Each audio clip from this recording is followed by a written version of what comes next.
Hi, it's Jen, the Holistic Health Boss, your functional diagnostic health coach and personal training expert, and I'm coming to you guys here in the last few days of 2016, and it feels really good to be back on the blog and back in front of this video camera talking to you after taking some weeks off to really hunker down and take care of my health as my body needed it to be. And here we are in 2016, is in a blink of an eye is almost over. So I want to start talking to you guys about what your plans are. What is it that you're thinking for 2017? You know, most of us start off the new year with the most, positive of intentions to get back on track, to lose weight, to boost our energy, to start making ourselves a priority, and to finally start feeling like ourselves again. And then somehow along the way, over the course of the year, we get caught up in the day-to-day chaos and distractions, and before you know it, you might find yourself waking up one morning looking at yourself in the mirror and going, who is this person that's staring back at me? And where has the year gone? I don't know about you, but as I get older, it seems like the years just start flying by faster. And you're looking at this person going, who is this person staring back at me in the mirror that has bags under their eyes, who's tired all of the time? Maybe you take more sick days than you can even count anymore. You might find that your hair is falling out, or your midsection is getting thicker, or that you're constantly worrying about where the next bathroom is going to be because you have so many digestive issues. And as the year goes on, you find yourself losing hope about finding any answers to maybe your hormones, your energy, your digestive, sleep, or any other of your biggest ailing health issues. So what I want to do with you guys this week is call you in to reflect on 2016 and really set in stone and make some, big mindset shifts around how you're going to do it differently in 2017 so that you can have everything that you want when it comes to your health and well-being. Now, the very first thing that we have to do is create presence. So that's what I want to ask you guys to do, or to invite you to do today, is to show up for yourself, to be present, create this presence around your health so that you can actually make the changes that you want to make in 2017. So we're going to break this up into 5 quick steps for you so that you can have a good action plan to kick off the new year with and know exactly what it is that you want and actually get it done this year to really move your health forward. So what I want you guys to do first is you're going to pause the camera, you're going to take 2 minutes, and I want you to write down everything that's happened in regards to your health and well-being in 2016. Everything good and everything not so good. So go ahead and pause the video and take the 2 minutes to write all of the things that's happened in regards to your health in 2016.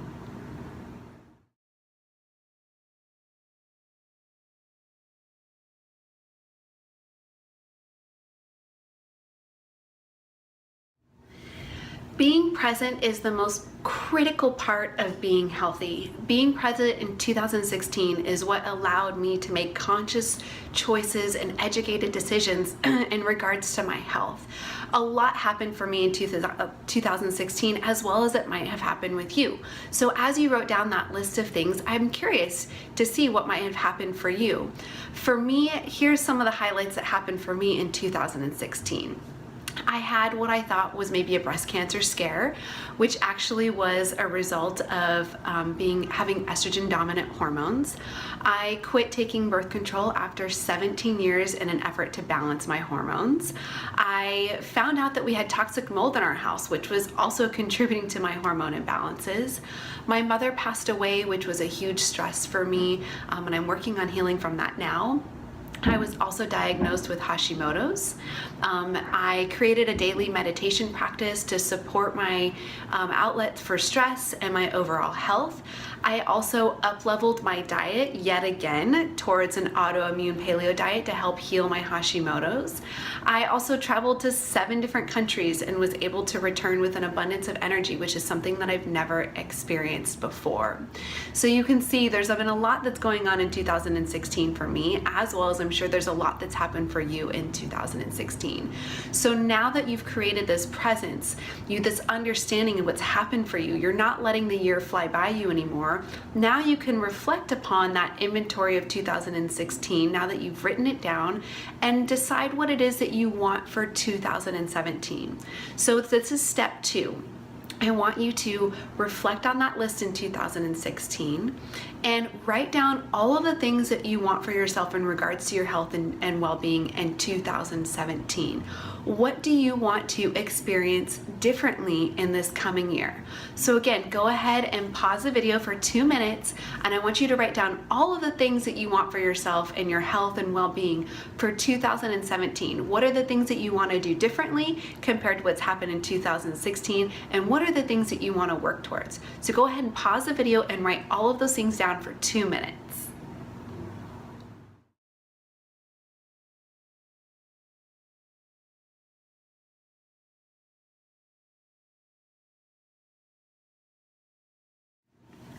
Okay, so now we've created presence around what happened in 2016 so that you can reflect. It's like the year has no longer flown by you anymore, where you're letting time just pass without even realizing what's happening. You're actually creating that presence around it.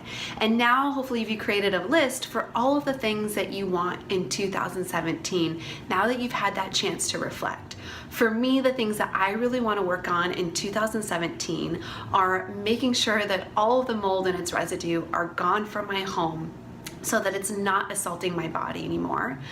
With that, I also in 2017 really want to focus on cleansing my body of all of the mold toxins that have been creating all of these hormone imbalances that have triggered the Hashimoto's that I've been experiencing, that diagnosis. And I want to continue strengthening the relationship that I've had with my body, because that strong relationship with your body, that connection, at least with me, is what has really helped me to heal myself and to maintain my health. And as a result of that, if I'm keeping up with my health and maintaining it, that is going to allow me to travel just as much as I want to. I have more trips on the books for this coming year, Mexico and Bali, and a lot of stuff within the United States. So those things are really important to me for a couple of reasons. And this is going to be step 3 for you, is what is so important about all the things that you want for 2017? What will having that do for you? So looking at your list of what it is that you want in 2017, whether that's finally getting your energy back, or feeling like yourself again, or losing weight, or finally getting to the bottom of maybe your adrenal fatigue or thyroid imbalances or digestive issues or sleep issues. What will having those things do for you? Once you have answers to those questions, or once you are actually living in that reality, how would your life change? And this is really important. So step 3 is going to be your big why.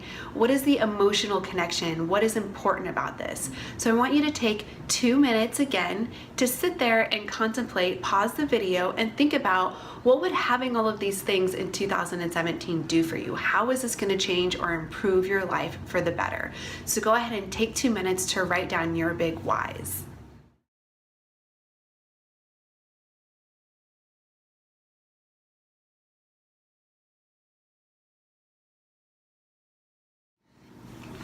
All right, so now you should have your big why written down on paper. And your big why is so important because it is the glue that makes the motivation stick. Without a why or an emotional connection, it's easy to lose sight of our goals or the things that we want in life. For me in 2017, my big why or motivation is that I want to live a limitless life. I don't ever want my health to limit me from being able to do the things that I want to do, from traveling to the places that I want to travel, or from having the experiences in life that I want to have. There's so many beautiful things in this world, and having my health is what allows me to enjoy those wonderful things.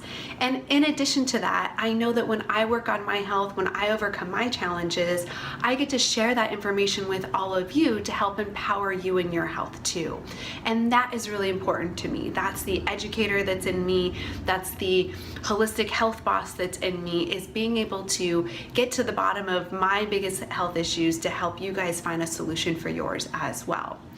So now you know you have an inventory of 2016. You've written a list of what you want in 2017. You've made an emotional connection or a big why to keep you motivated for 2017. Now the fourth step is to identify what are any resources or support that you need to get there, because this is a huge one. And I find this with like a lot of my clients and even with myself, is that we either, need actual physical resources like pieces of information or maybe lab tests or a good health practitioner to help us. And sometimes we need resources like communicating to our family members what our needs are so that they can support us, or maybe investing in childcare so that we can take the time to actually focus on ourselves and make ourselves a priority. Or it could also be just accountability, like having somebody to be accountable to help you follow through.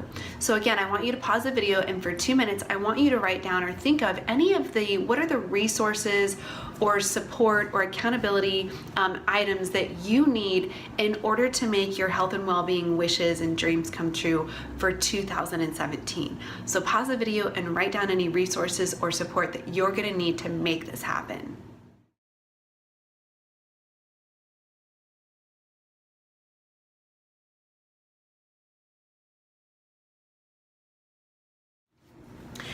All right, you have that list of resources or support that you need for 2017, because we have one more step to go before you can really feel solid in your health and wellness goals for 2017. And just as some examples, if you're not sure what resources or support might look like, I mentioned a few before we paused for you to write this down.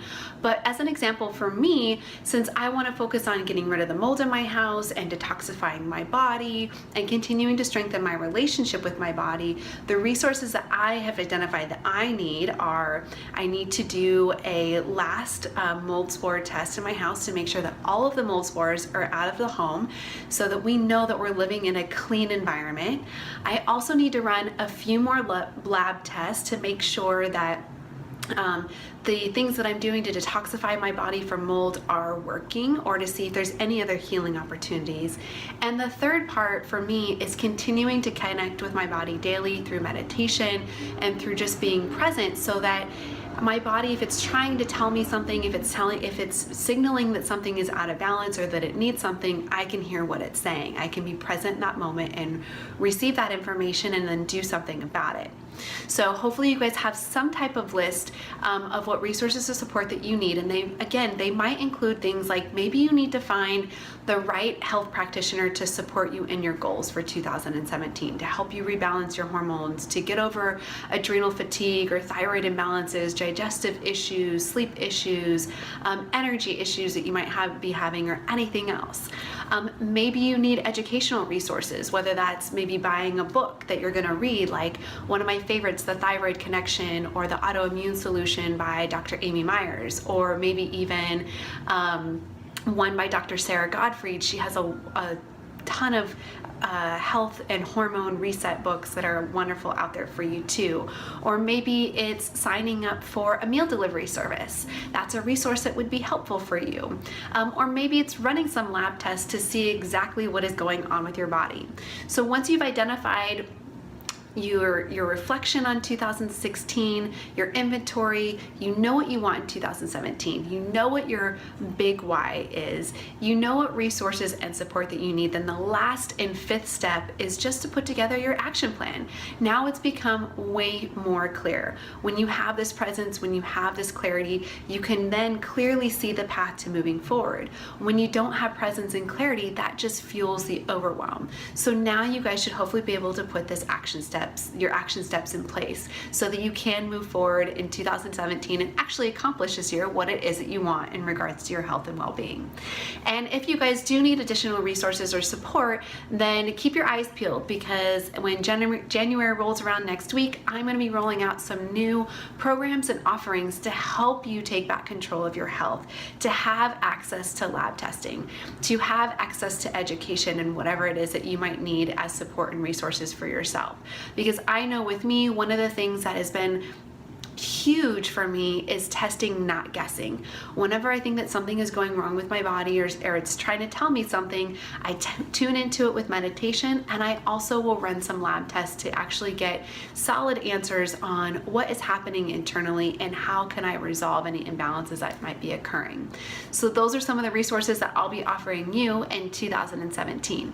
So until then, I hope you guys have a very wonderful New Year's Eve. Celebrate, live up your last days of 2016, and I will see you in 2017 with all kinds of new offers to help you get to where it is that you want to go so that you can start feeling like yourself again and your best body and best self ever.